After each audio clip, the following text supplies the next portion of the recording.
Imagine holding a piece of paper, Right. right? And it's signed by the President of the United States. Right, the ultimate guarantee. Exactly.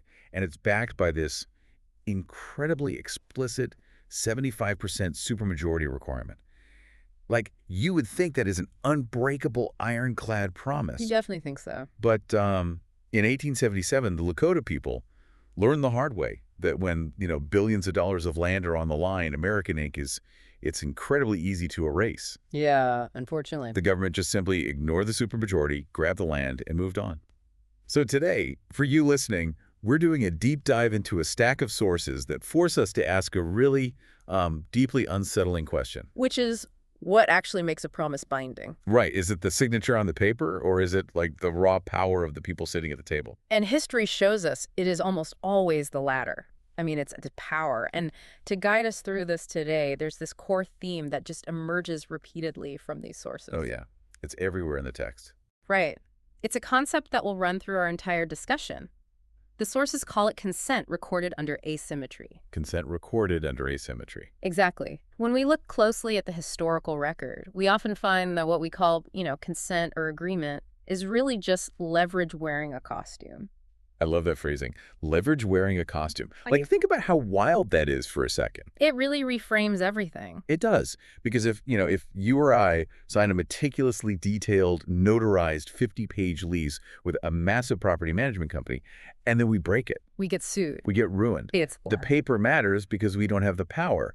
But contrast that with, say, a verbal agreement you make with a really wealthy, highly intimidating neighbor about where the property line is. Ah, right. Good analogy. There's no paper, no lawyers, but that casual chat over the fence becomes this unbreakable neighborhood law. Because you wouldn't dare cross it. Leverage dictates accountability. Exactly. And that property line analogy actually perfectly captures the two major historical promises the sources contrast first. Okay, let's unpack this. Well, we have a situation where there was no signature at all, right? Yet it carries the weight of the sacred vow. And then we have another where a highly formalized signed treaty was completely discarded just because the leverage shifted. Okay, let's do the unwritten one first. The famous not 1 inch assurance regarding NATO expansion. Yes. Because a lot of people, I think, casually attribute this to Ronald Reagan at the Berlin Wall. Like, that's the popular memory. Right, and the sources clarify the timeline and the players to correct that very common misconception, because Reagan was actually out of office. Oh, really? Yeah.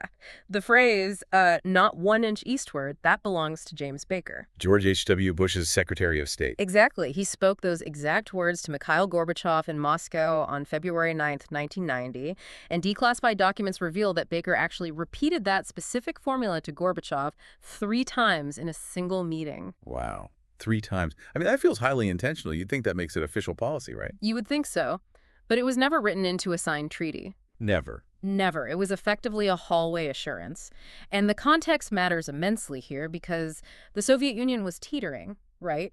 And the U.S. was entering this unipolar moment. So a massive power asymmetry. Massive. Yeah. And Baker's original context for that quote was narrowly focused on NATO's military jurisdiction over just the territory of East Germany after reunification. Oh, so it wasn't this sweeping rule about all of Eastern Europe. No, it wasn't a legally binding promise about the entire Warsaw Pact space. In fact, when Baker brought the idea back to Washington, the administration just dropped it. They just dropped it. Yeah.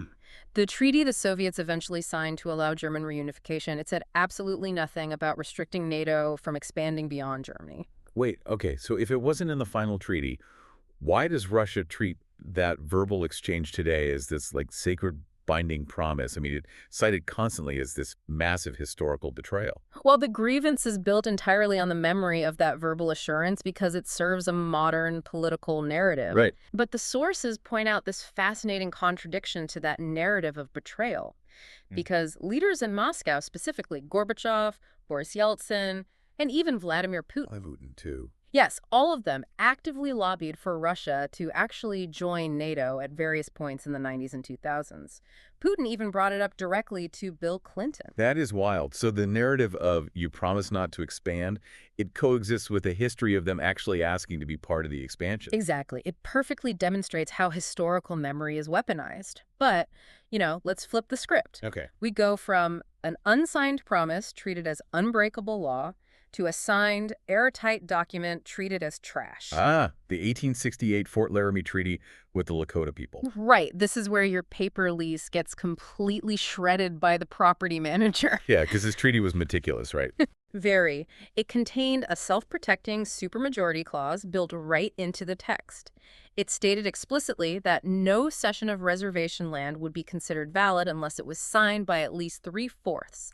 So, 75% of all adult male Indians. I mean, that threshold is just staggeringly high. Getting 75% of any population to agree on anything is like nearly impossible. Oh, absolutely. So it was clearly designed to be this unbreachable wall. It was supposed to be. Yet, in 1877, following the discovery of gold in the Black Hills, the U.S. Congress simply annexed the land. Just took it. Just took it. They relied on a rubber stamp agreement signed by only about 10% of the adult male Lakota population. Wow. Yeah, they completely overrode a 75% supermajority requirement with a 10% fraction. The ink meant absolutely nothing once the U.S. government decided the economic leverage, which was the gold, was worth taking. God, it really makes you look at international rules in a completely different light.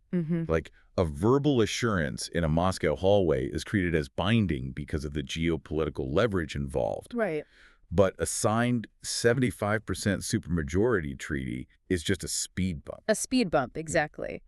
And the long tail of that specific leverage is still visible today. How so? Well, the sources detailed the 1980 Supreme Court ruling, United States v. Sioux Nation. Oh, right. The court acknowledged the 1868 treaty had been repeatedly violated, and they actually ordered financial compensation for the stolen Black Hills. But the Sioux refused the money, right? Yeah. I read that trust is now worth over $1 billion. Over $1 billion, just sitting there. That's incredible. They refused to touch it because they insist the land was never for sale. Accepting the money would validate that 10% signature. It would legitimize the asymmetry. Exactly. The terrifying thing about this kind of leverage is that it doesn't just operate in broad daylight at a negotiating table. No, it rarely does. Right. Like when a superpower realizes a treaty won't give them what they want, or maybe a public invasion is just too costly, that same leverage simply moves into the shadows. Yes, the covert sphere. Exactly. We're talking about covert interventions, where the stronger party manufactures outcomes while completely avoiding conventional warfare. Right, and the concept of asymmetry leaves the realm of diplomacy here and enters the actual mechanics of regime change. Yeah. The sources helpfully sort this history into two categories so we can understand the tactics involved. They look at events that are documented bedrock history and events that require what the text calls a scalpel to understand the exact nature of the intervention. Because, we often picture historical U.S. interventions as these massive D-Day style boots-on-the-ground invasions. Like a movie. Right.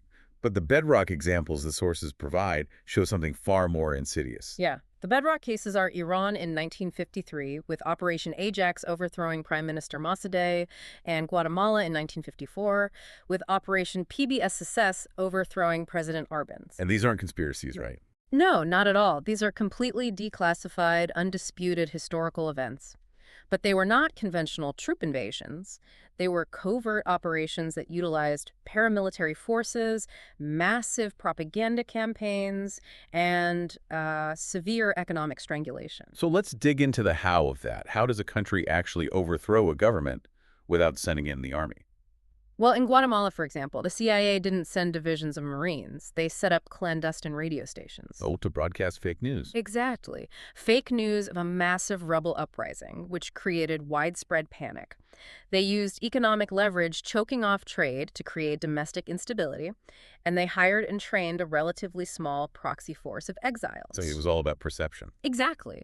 The goal was to create the psychological illusion of an overwhelming organic internal revolt, causing the Árbenz government to basically collapse from within. They engineered an outcome that Washington could then officially disown. And this raises a fundamental insight from the text. Deniability is itself a confession of knowing wrongdoing. Oh, that's a great point. Right. You don't hide an action or build a complex mechanism to obscure your involvement if you believe the action is entirely justified, lawful, and internationally acceptable. Right. I think it's really important to pause here for you listening and just frame how we are looking at this. Good idea. Because as we analyze these historical regime changes, we are neutrally reporting the documented, declassified historical record as detailed in these sources. We're just examining the raw mechanics of leverage and statecraft. Yeah, we aren't here to endorse a political ideology or, judge the Cold War. Right. We're looking at how power actually moves pieces on the board. It's a vital distinction. We are basically studying the physics of power. Which brings us to the scalpel category. Right. Brazil in 1964. Yeah. The overthrow of President João Goulart. Yes. So if Iran and Guatemala are bedrock covert actions, why does Brazil require a scalpel to understand? Because the U.S. didn't actually have to execute the operation. Oh, really? Yeah. The U.S. launched Operation Brother Sam, which was designed to lend logistical support to the conservative Brazilian military officers who were staging the coup. And we are talking about a massive deployment here. What kind of deployment? Staging a U.S. naval task force led by an aircraft carrier, positioning destroyers, preparing shipments of petroleum and arms. I mean, they were absolutely ready to intervene physically. But the trigger was never pulled. Exactly. The Brazilian military acted so fast and overthrew Goulart so quickly that the U.S. deactivated the operation before physical intervention was even necessary. Wow. So when we use that analytical scalpel, the historically defensible charge isn't direct invasion. It's something else. Right. The precise charge is complicity and readiness to intervene. I really want to focus on the psychology of that for a second. Because imagine being a political leader and knowing an American aircraft carrier is just sitting over the horizon, fully loaded, waiting to see how things shake out. It's terrifying. It's an immense amount of leverage hovering off your coast.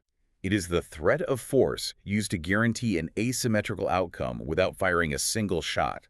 The shadow of the fleet does all the work. And the shadow of power is often just as effective as the application of it. But, leverage isn't just about military might or naval fleets or even controlling the head of state. Right. Sometimes the absolute most potent leverage is applied at the very root of a society, deciding who actually gets to participate in the political system in the first place. Oh, this brings us to the battle over the minds of the citizens, the story of Paulo Freire in Brazil. Yes, this is fascinating. Because the sources bring up this incredible paradox that at first glance makes zero strategic sense. Freire was a famous Brazilian educator, right? They're very famous, yeah. And the day after the 1964 coup, the new U.S.-backed military government arrests him. They throw him in jail and completely cancel his massive national literacy plan. They shut it all down. Clearly, the military saw his reading program as a massive threat. But, and here is the crazy part, the sources note that USI, an American government agency, was actually funding his literacy project. Right, through the Alliance for Progress. Yes. So why on earth would the U.S.-backed military coup crush a project that the U.S. itself was paying for? It's wild. It is wild. Until you look at the mechanism of Brazilian elections at the time, the paradox resolves itself. Because the military wasn't terrified of peasants learning phonics. The fear was enfranchisement. In Brazil at that time, there was a strict constitutional rule. Only literate citizens were legally allowed to vote. If you couldn't read, you had no voice in the ballot box, period. So teaching 1 million poor farmers to read automatically gives 1 million poor farmers the right to vote. Precisely. And Paulo Freire's educational method, which he called conscientização, it was uniquely threatening to the establishment because he didn't use standard childish primers like see, spot, run. He taught literacy using vocabulary that was deeply relevant to the lives of the poor. Words like favela, slum, or salary. Wow. So the very act of learning to read was political. Exactly. The process of learning to read was simultaneously a process of political awakening. It was designed to make them critically aware of their social conditions and the power structures keeping them impoverished. The oligarchy must have known exactly what was happening. Oh, they watched it happen. The sources highlight the stunning historical detail. General Castelo Branco, who was the man who became the very first military president after the 1964 coup, he had personally attended the graduation class of Freire's project in 1963. You're kidding, he was there. He sat right there and saw firsthand that a newly enfranchised, politically awakened peasantry would simply vote the entrenched oligarchy out of power. So it wasn't a fear of books at all? No. It was a fear of ballots. God. And to prove that this kind of leverage is purely about controlling the polity, the sources offer a really stark contrast. Right, the 1961 Cuban literacy campaign. Right after Fidel Castro's revolution. And the contrast is just illuminating. In just one single year, the Cuban state deployed this massive, highly organized campaign that dropped the national illiteracy rate from 23.6% down to an astonishing 3.9%. Which is a logistical masterpiece, honestly. But the how is the important part here. The how is everything, because the reading primers they used to teach the population were heavily embedded with Marxist-Leninist messaging. Oh, of course. They were teaching reading, using sentences that glorified the revolution and vilified imperialism. So they weren't just expanding literacy, they were aligning the newly literate mind with political loyalty to the new state. So in Brazil, the right-wing military crushed literacy to prevent the poor from voting against them. Yes. But in Cuba, the left-wing state rapidly expanded literacy, but used the textbooks to instill their own ideology. Same lever of power, opposite hands. Whoever controls the reading primers controls the country. It is the ultimate form of leverage. You are shaping the very conceptual framework the population uses to understand the world. And, when you, as an observer of history, start seeing these repeating patterns, the covert interventions, the manipulation of treaties, the control over education, it is incredibly tempting to try and tie it all together with a bow. Oh, absolutely. Like, we crave a master key to make sense of all this hidden asymmetry. We want to construct these grand unified theories that explain literally every global event through one single sinister lens. And it's a natural human impulse, right, to seek simple patterns in complex chaos. But the sources actively challenge us to stress test these monocausal claims. Yeah, they do. They really warn against letting compelling grand theories override the messy friction of actual history. And they bring up two tantalizing theories to prove this point. The Yugoslavian embassy bombing and the petrodollar thesis. Right. Okay, let's apply some critical thinking to both of these, starting with the embassy bombing. Okay. The context here is April 1999, during the 78-day NATO bombing campaign of Yugoslavia. And during that campaign, an American stealth aircraft, an F-117 Nighthawk, was shot down. Which was a massive shock. Huge. It was the first time a stealth plane had ever been downed in combat, and the wreckage was just sitting there in a Serbian field. Incredibly sensitive, top-secret technology suddenly exposed to the world. Right. And then, shortly after that downing, the Chinese embassy in Belgrade was struck by U.S. bombs. Yes. Now, the official U.S. position has always been that it was a tragic accident caused by a mapping error. But the grand theory that emerged is much darker. That it was intentional. Right. The theory is that Chinese agents had purchased pieces of the downed stealth plane from local farmers, were storing them in the embassy basement to reverse engineer the tech, and the U.S. bombed the embassy intentionally to destroy the wreckage or, send a brutal message. It sounds exactly like a Tom Clancy spy thriller. It really does. But does the evidence actually support it? Well, the sources are very careful to disentangle what is likely from what is proven. Okay. They note that the idea of Chinese agents acquiring pieces of the F-117 to advance their own stealth program is highly credible. It makes logical sense, and it's widely assumed by intelligence communities to be true. Sure, that tracks. However, linking that covert acquisition to the intentional bombing of a sovereign embassy remains a disputed theory. The motive for the strike is not a settled historical fact. So we can't let a compelling story replace the burden of proof. Exactly. We have to tolerate the ambiguity. Okay, so what about the petrodollar thesis? Ah, yes. Because I struggle to see how this isn't a primary driver of history. I mean, the idea is that every major U.S. conflict, Vietnam, Iraq, Libya, Syria, and the entirety of the U.S. national debt is solely driven by the imperative to protect the petrodollar system, where global oil is traded in U.S. dollars. Look, the petrodollar provides massive economic leverage to the United States, undoubtedly. But the sources push back firmly on this as a monocausal explanation for all of history, because they argue that lumping all these disparate events under one single economic driver basically flattens reality. Wars have different engines. So the mechanics of the specific conflicts don't actually match the single theory? Exactly. The text points out that Vietnam was driven by the ideology of Cold War domino theory containment. Right. Afghanistan was a direct, visceral response to the 9/11 attacks. The invasion of Iraq was propelled by specific intelligence claims about weapons of mass destruction and, neoconservative ambitions for Middle East restructuring. You can't just slap a petrodollar sticker on all of them and call it a day. No, you can't.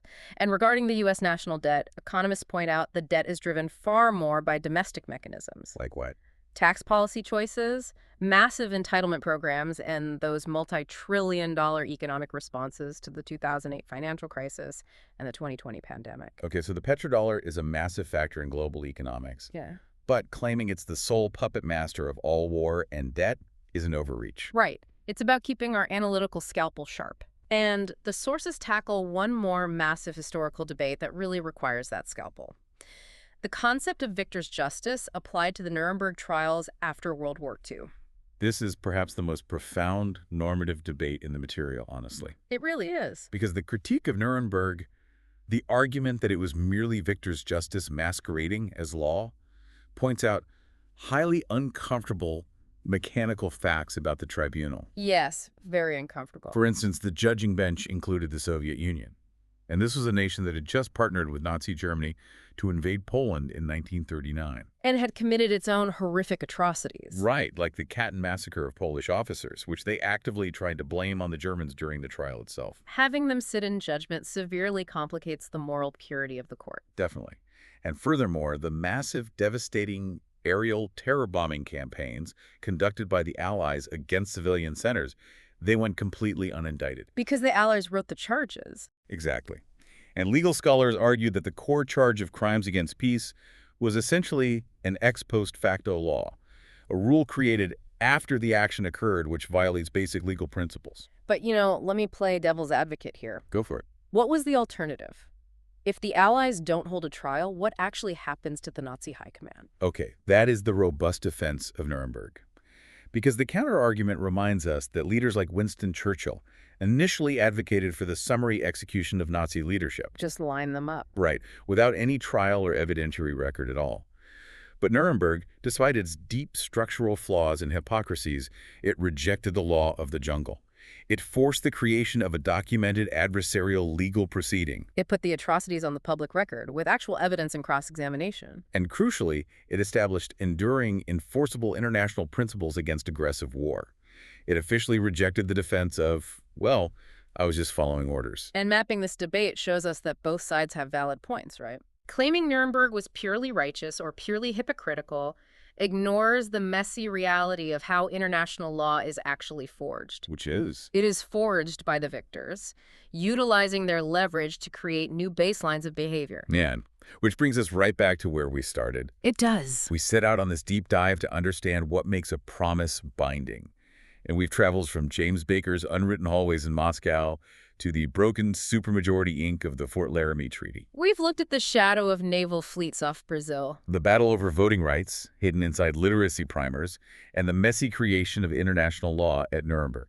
and the recurring thread tying every single one of those events together is that concept of consent recorded under asymmetry. Yeah. Whether it's a handshake, an X mark on a formal document, or a seat on an international tribunal, power and leverage consistently dictate what is considered valid and what is ignored. It is never just about the paper. It is always about the power in the room. Always. But, before we finish, there is one final detail from the text that translates everything we've discussed about massive geopolitical leverage right into our daily lives. Oh. Tell me. Sources mention a specific legal doctrine utilized in the United States called the canons of construction. The canons of construction. Yeah. This was a doctrine that forced U.S. courts to read Native American treaties exactly as the Native Americans themselves would have understood them at the time of signing. Oh, interesting. How did that actually work in practice? Well, the law effectively admitted that the cultural and linguistic gulf between the U.S. government and the indigenous tribes was so vast that the concept of consent was mechanically void. I see. The indigenous people didn't share the Western conceptual framework of land ownership as a commodity to be bought and sold. They couldn't read the dense legal English, and they were forced to rely on government interpreters who often misrepresented the terms. So, by applying the canons of construction, the U.S. legal system quietly conceded that extracting a signature under those conditions of extreme asymmetry was not a true meeting of the minds. The consent was a fiction. Exactly. That is a staggering admission. Right. If the weaker party didn't fundamentally understand the terms or the concepts underlying the terms, their signature wasn't real consent. So, consider this final thought for you to take away. Okay.